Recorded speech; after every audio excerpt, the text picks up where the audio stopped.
This lecture is going to cover the dictators of Europe, and even though it's a little bit of a longer lecture, it's very important to understand the dictators that arose during the 1920s and 30s because they're really going to influence history all the way through 1991 and the Cold War. So we're going to start with the Soviet Union under Stalin because they're the earliest dictatorship that really appears right after World War I. So vocabulary for this is pretty varied, but it's going to be important for you to understand how communism ran under Stalin. First is a command economy. This is simply communism. It's just another word for it. You're going to see it used especially when we get to the Cold War a lot, so it helps you to understand it now. Collectives, this is where farms will be owned as a group and operated by the peasants. So it's not individually owned farms like we have in the United States. They're owned by the government and ran by a bunch of different families. Gulag is one of the important ones for you to understand. This is the prison camps that Stalin establishes all throughout the Soviet Union for his enemies. Russification is the spreading of Russian culture. Stalin pushed Russian culture on the other republics in the USSR. And atheism is the belief that there isn't any God. So after the Russian Revolution and Lenin's death, Stalin, as we learned, became his successor and pretty much immediately killed off all of Trotsky's supporters. Stalin had one major goal, which was to modernize and industrialize the USSR. And kind of his idea was that this would allow the USSR to protect itself from threats around it because it would become a modern industrial power that could then dominate parts of Europe. He does this through the 5-year plans where a certain goal will be set for the Soviet Union, and their goal is to meet that, whether it's producing tractors or food or weapons or whatever. And this develops into a command economy where Stalin pretty much commands everything. That's why he's a totalitarian. The government makes all economic decisions during this time period. They decide how much is produced, where it's produced, and where it's going to go. And the people who don't kind of fall in line with this command economy, they are punished, usually by being sent to the gulags, as we'll learn. The key thing about central planning and the command economy is it's very inefficient.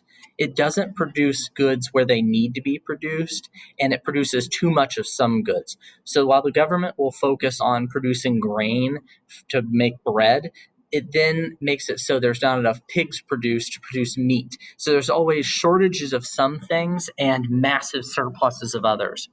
Stalin's style of central planning has a huge human toll. Millions of people die because he's kind of trying to shock the Soviet Union into a modern day economy. One key thing that you should definitely remember is that consumer goods are extremely scarce in the Soviet Union. Consumer goods are things like washing machines, luxury items like watches, clothes, household appliances.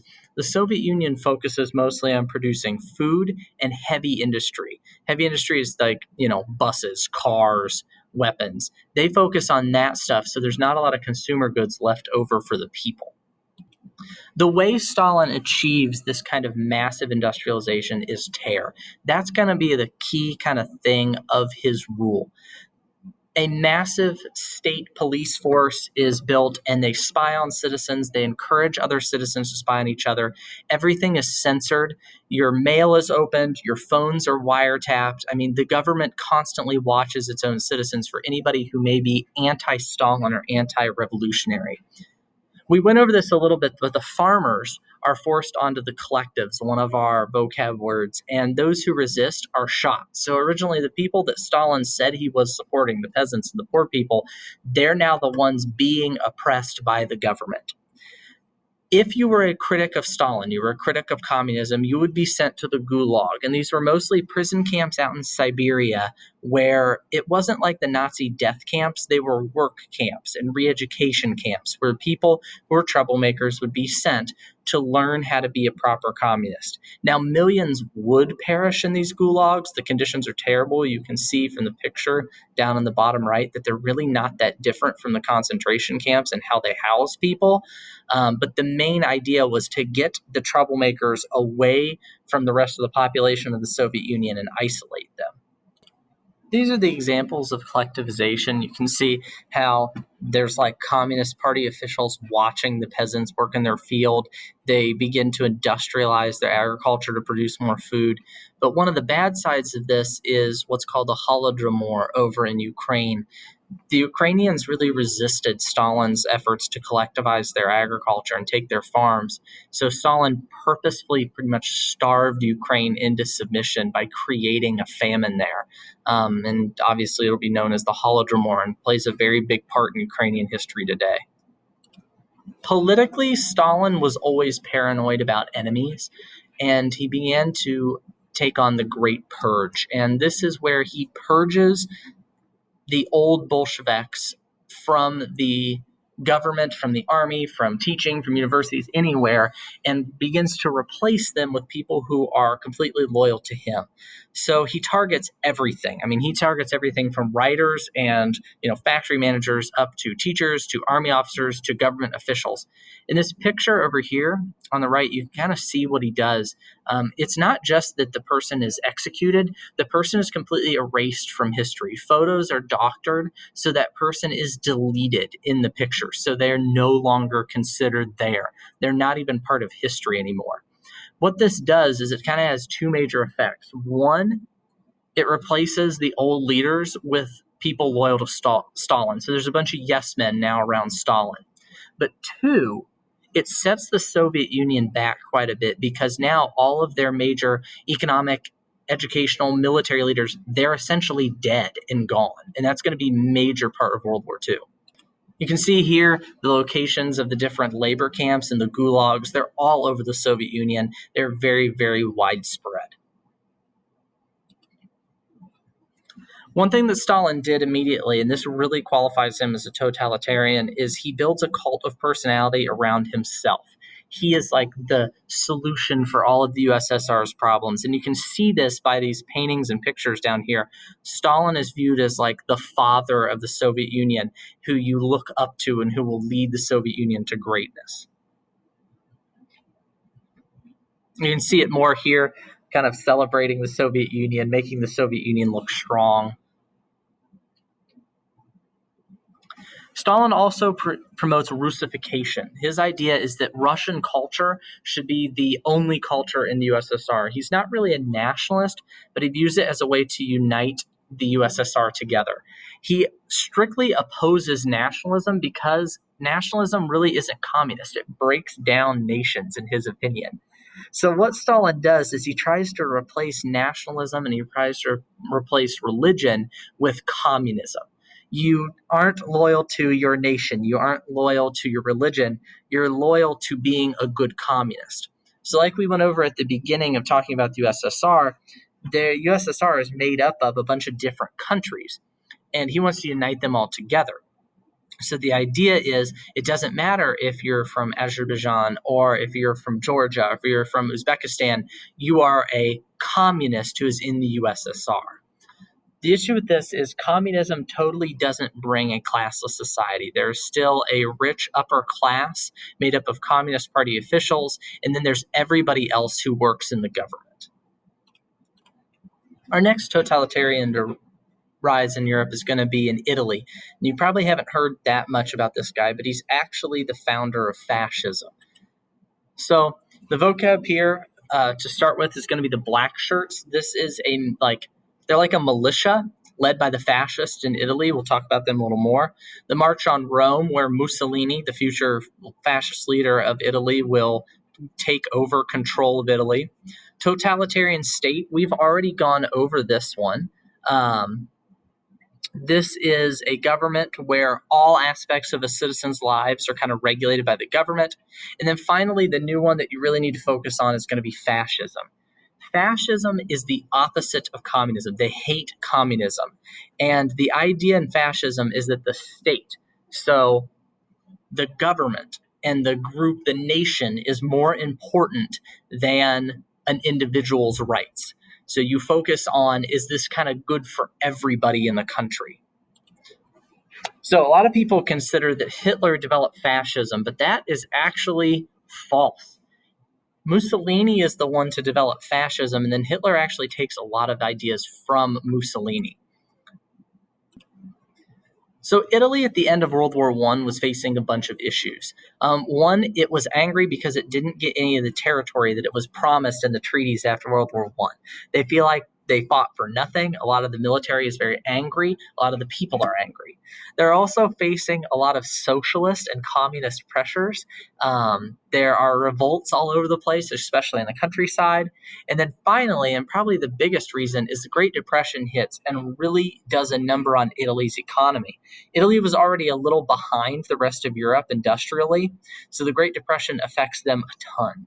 And this gives rise to this guy over on the left, Benito Mussolini.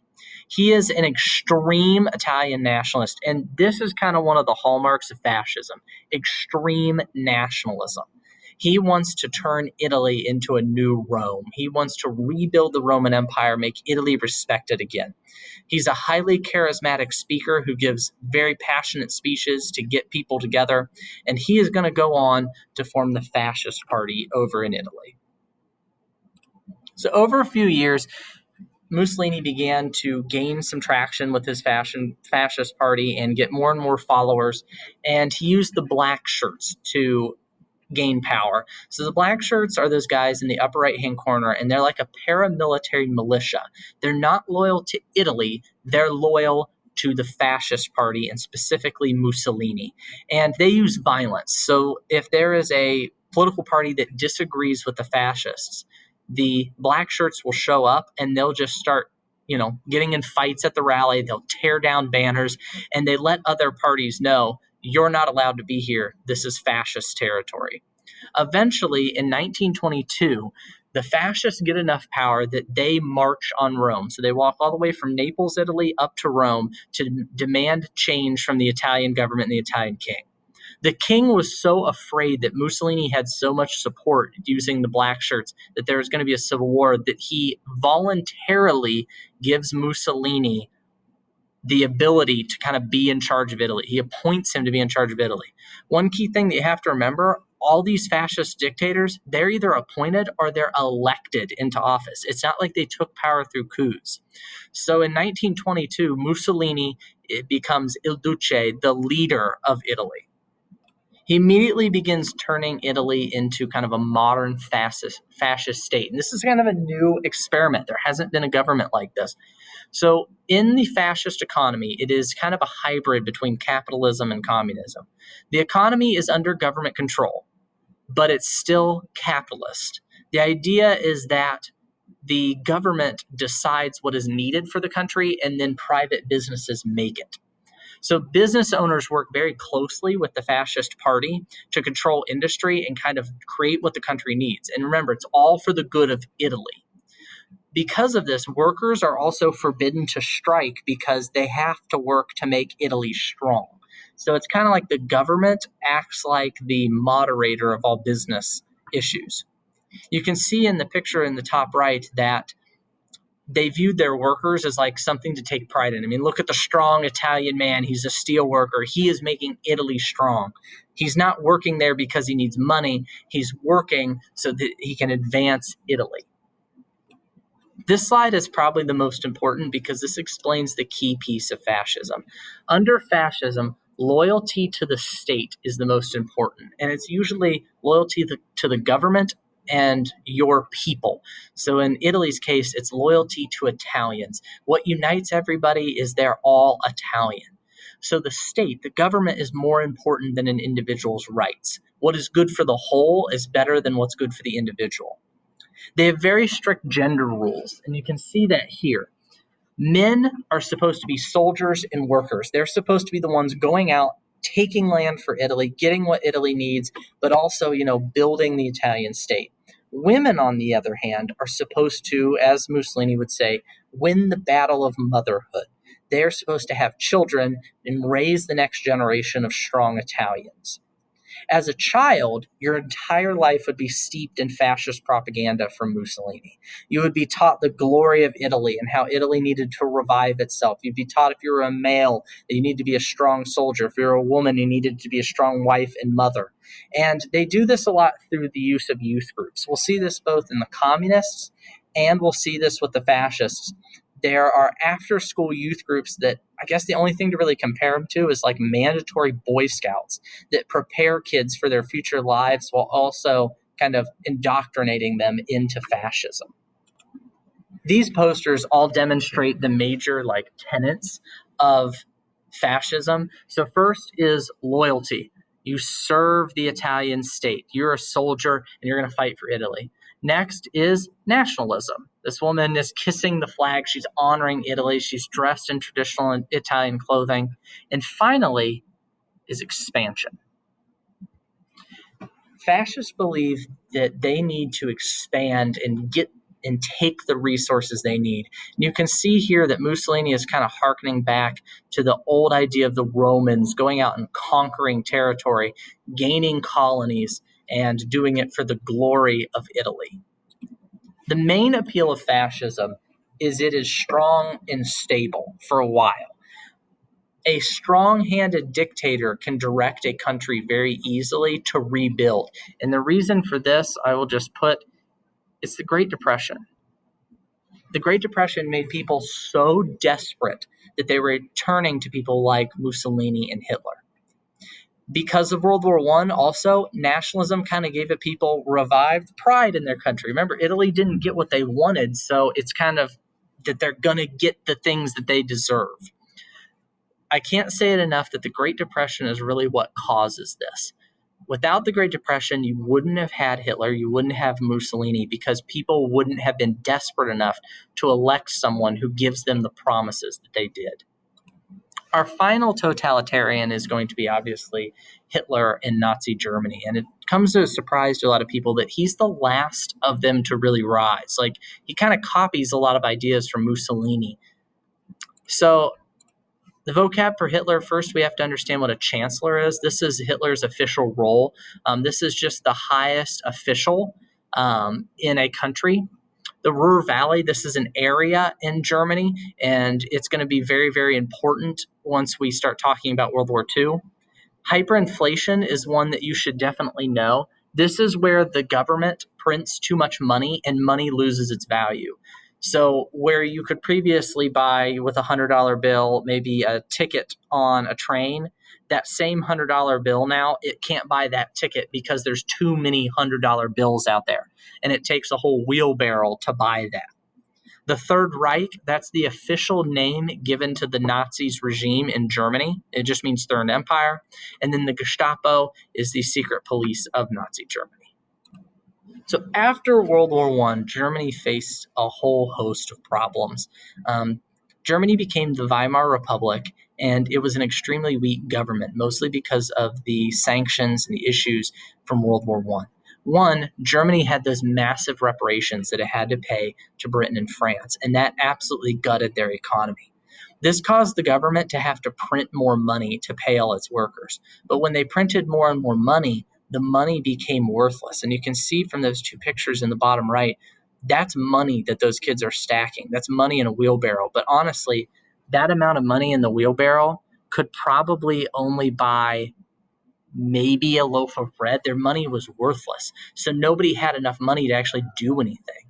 And then the Great Depression hits and the German economy further collapses. So we have desperate, hungry people, a nation that has been embarrassed by World War I, a nation that lost a bunch of territory in World War I, and they are quite literally going to look for revenge in somebody who will offer that to them.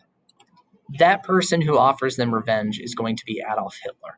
And he is going to be characterized by, the fascism and the Nazi brutality that he kind of comes up with to fix the problems of World War I. So Hitler was a World War I veteran. You can see him in this picture right here. That's young Adolf Hitler. He is extremely anti-Semitic, which means he is anti-Jewish. So anytime you see anti-Semitic, that means anti-Jewish. He's an extreme German nationalist, and he slowly rises to power to become the leader of the National Socialist German Workers' Party, or abbreviated as the Nazi Party. And they are going to be very influenced by his ideas of anti-Semitism and nationalism. So eventually Hitler gets so much power that he attempts to overthrow the government in the 1923 Bierholputsch, which is a coup, and it doesn't work. They don't overthrow the government, and Hitler and most of his supporters are sent to jail. This is where Hitler really develops his ideology in his book Mein Kampf, My Struggle. And this is where he comes up with his ideas that the Germans are a master race called the Aryans. They are like the perfect humans that were ever created. And he says that the Germans need to restore themselves back to glory. He believes that the reason that Germany is having issues is mostly because of the Jews and the communists. And he believes in this thing called the stabbed in the back myth. Hitler says that the Germans never actually lost World War I. They only were stabbed in the back by their politicians and the Jews back home who ended the war and kind of sold Germany out. And he's going to spread this idea around Germany until it becomes so common that eventually it'll lead to the Holocaust. So Hitler's solutions to restore Germany back to power is going to be first unite all the Germans together. So all those territories that Germany lost during World War I need to be reunited as one German nation. All the Germans will be led by Hitler. Second is to gain Lebensraum. Lebensraum is Hitler's idea of a living space. He says that Germany is too crowded.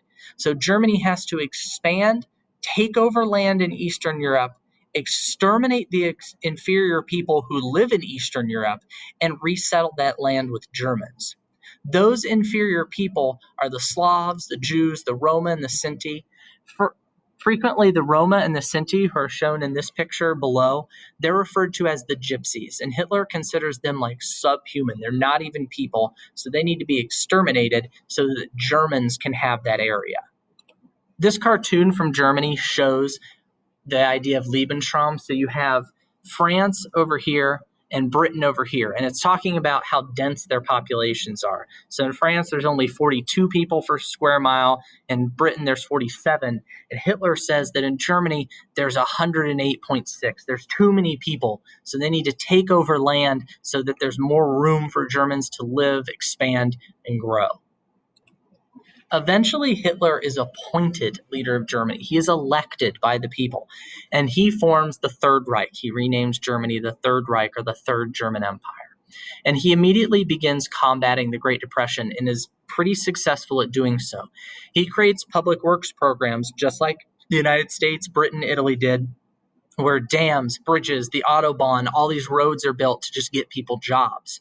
He does something very popular with the German people. He rejects the Treaty of Versailles and tells the Allies, I'm not paying those reparations anymore. We can't afford to do it. I'm not following the treaty.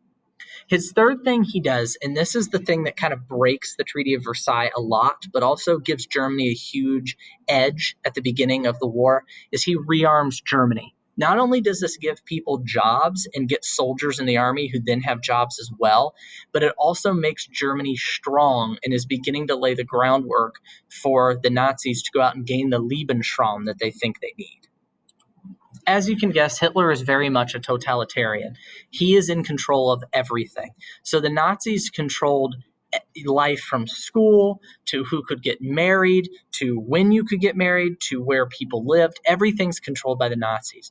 And Hitler uses the SS, his elite troops, to enforce that. And the SS are shown down below in their black uniforms.